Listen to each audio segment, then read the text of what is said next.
పూర్వీ ప్రతి 3 లక్షల కొనుగోలుకు ఒక బంగారు నాణెం ఉచితంగా పొందండి. నా అంచనా తప్పు కాలేదు.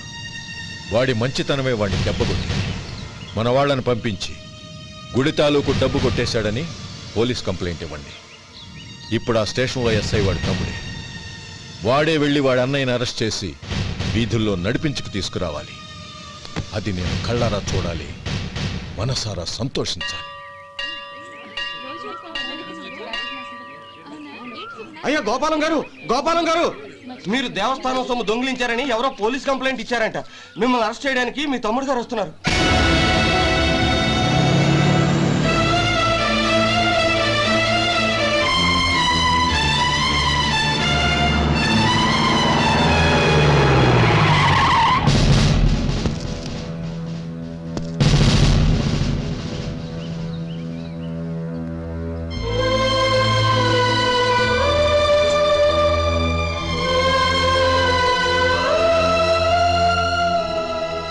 చూడు గోపి, ఎప్పుడు నువ్వు ఉద్యోగంలో చేరావో అప్పుడే తనా పరానే తేడా మర్చిపోవాలి.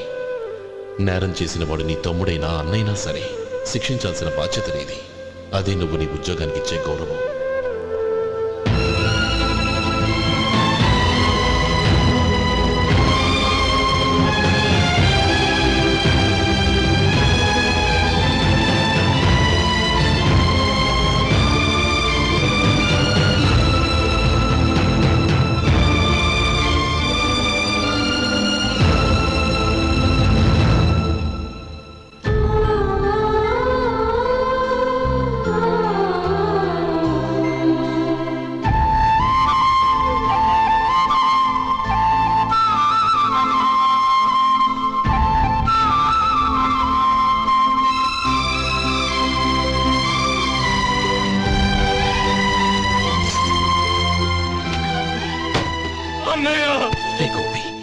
ఏమిట్రా ఇది? నన్ను క్షమించు అన్నయ్య. నేను కోరి ఉద్యోగుల చేరిన మాట నిజమే, కానీ ఇలాంటి పరిస్థితి ఎదురవుతుంది అనుకోలేదు. నా ఒంట్లో ప్రతి రక్త పట్టు నీ భిక్షానన్నయ్య. నిన్ను అవమానపరిచి ఉద్యోగం నిలబెట్టుకునే బదులు నా ప్రాణాలను వదులుకుంటారు, కానీ ఈ పని మాత్రం నేను చేయలేనన్నయ్య.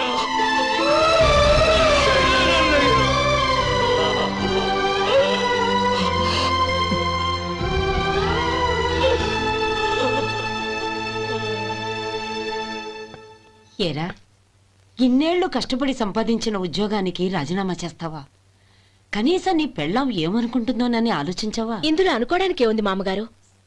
ఎండనక వాననక కష్టపడి ఓ తండ్రి కంటే ఎక్కువగా ఈయన్ని పెంచి పెద్ద చేశారు బావగారు.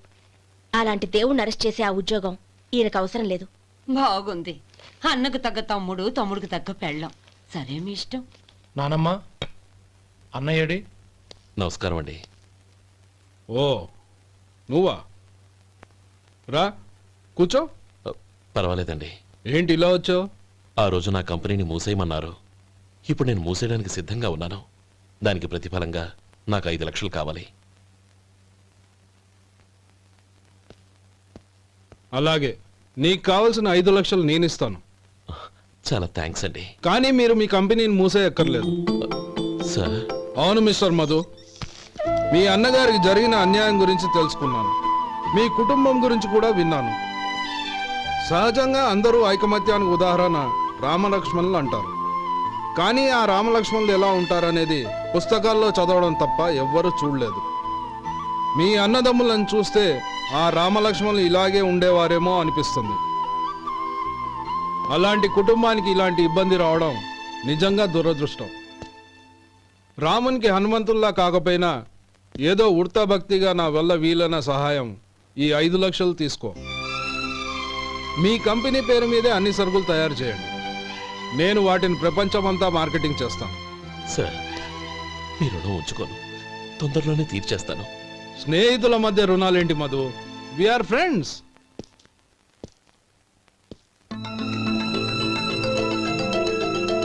ఏంటే అక్కడ ఆగిపోయావు? రా. నువ్వు మీ అన్నయ్యని అరెస్ట్ చేయడానికి అట్టెళ్ళావు, ఆయన లొంగిపోవడానికి ఇటు వచ్చారు. అవును, యూనిఫామ్ చేత్తో పట్టుకొచ్చావేంటి? సార్, నేను రే, ఈ మాత్రం దానికే బెదిరిపోయి ఉద్యోగం వదులుకుంటావా? నువ్వు ఇలాంటివి ఎన్నో సమర్థవంతంగా ఎదుర్కోవాలి. నిన్ను నేను ఎస్పీగా చూడాలి. అది కాదు అన్నయ్య. ఇంకేం మాట్లాడకు. ఇన్స్పెక్టర్ గారు, నన్ను లాకప్లో పెట్టండి.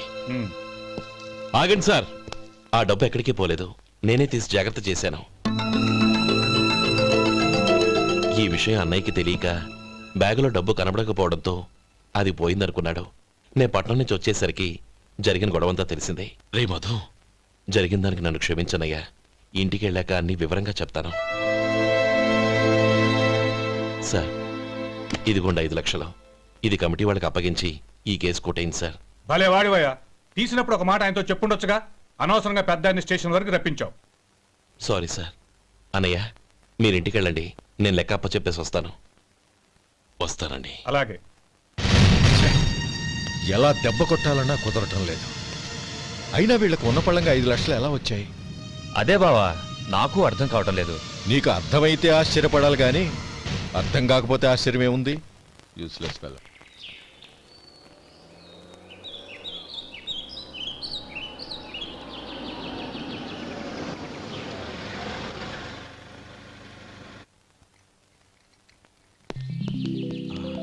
నువ్వు ఇక్కడే ఉండు. అన్నయ్య మూడు ఎలా ఉందో చూసి నేను లోపలికి తీసుకెళ్తాను. ఓకే? అలాగే.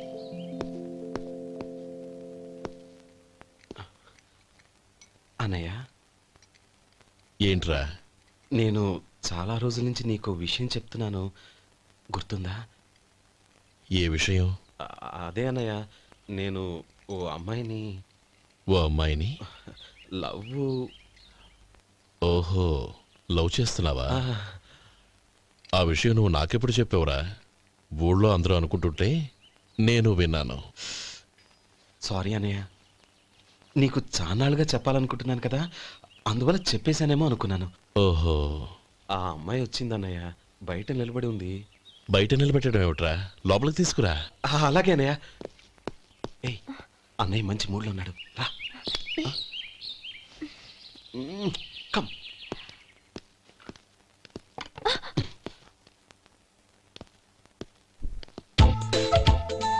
ఎందుకంటావేంటయ్యా?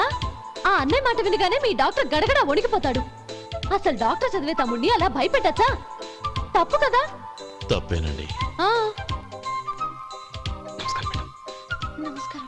అదేంట్రా, మనిషో పక్కనుంటే నమస్కారం ఇంకో పక్కనుంది? అది మర్యాద అన్నయ్య, మర్యాద. ఆహా, అవును. నీ పేరేంటమ్మా? నందిని. ఆ, నందిని. నందిని అన్నయ్య.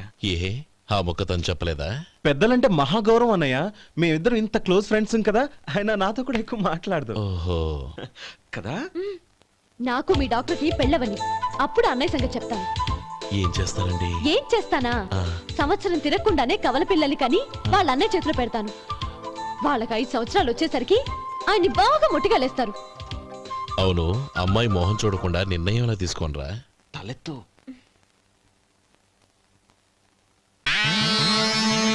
ఏం చెప్తా? అదేనండి, నందిని గారు వచ్చి వెళ్ళారని చెప్తాను. గుడ్, ఆ. పైకొస్తావు. ఈయన మీ అన్నయ్య? అవును. నందిని, ఏమైంది? ఎందుకు ఏడుస్తున్నావు? ఈయన మీ అన్నయ్యని తెలియక తెలియక హాస్పిటల్ దగ్గర మర్యాద లేకుండా దురుసుగా మాట్లాడాను. ఆయన ఈ పెళ్లి ఒప్పుకోరు. ఊరుకో, అలాంటి చిన్న చిన్న విషయాల్ని మా అన్నయ్య పట్టించుకోడు. అయినా నేను కన్విన్స్ చేస్తాను కదా. ఆయనకంత అవమానం జరిగాక ఎందుకు కన్విన్స్ అవుతారు? అవ్వరు. చూడు, నువ్వు వేరే పెళ్లి చేసుకొని నీకు పుట్టబోయే బిడ్డకు నా పేరు పెట్టుకో. ఏంటా మాటలు? నేనే నుయ్యగుయ్య చూసుకుంటాను. అదిగో ఆ చూపు చూడు, ఆ చూపు ఒకలా ఉంది. ఖచ్చితంగా ఆయన పెళ్లి ఒప్పుకో. నందిని, నా మాట విను ప్లీజ్. నందిని, ఆగు. రేయ్ శేఖర్, ఆ అమ్మాయి చెప్పింది నిజమే. తనని ఎప్పుడైతే హాస్పిటల్ దగ్గర చూశానో అప్పుడే నేను నిర్ణయానికి వచ్చేసాను. విన్నావా? నేను చెప్పానుగా, ఆయన ఆల్రెడీ ఓ నిర్ణయానికి వచ్చేసారట. ఇక నేను వెళ్తాను. అలాగే వెళ్ళు. వెళ్ళి ఈసారి వచ్చేటప్పుడు మీ అమ్మా నాన్నల్ని తీసుకురా. ముహూర్తాలు ఎప్పుడు పెట్టుకోవాలో నిర్ణయించుకుంటాం. అర్థం కాలేదా? నువ్వే మా వాడికి సరైన జోడి.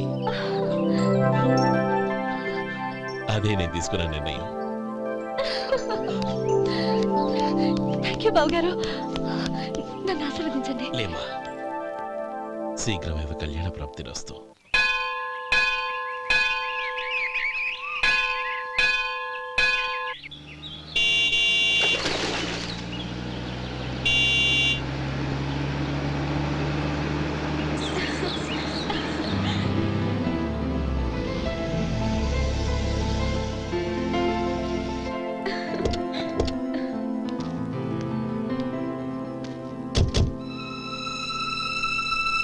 Subscribe iDream Media. Please do subscribe to iDream. Please subscribe to iDream Media. For best entertainment and information, please subscribe iDream. And don't forget to subscribe to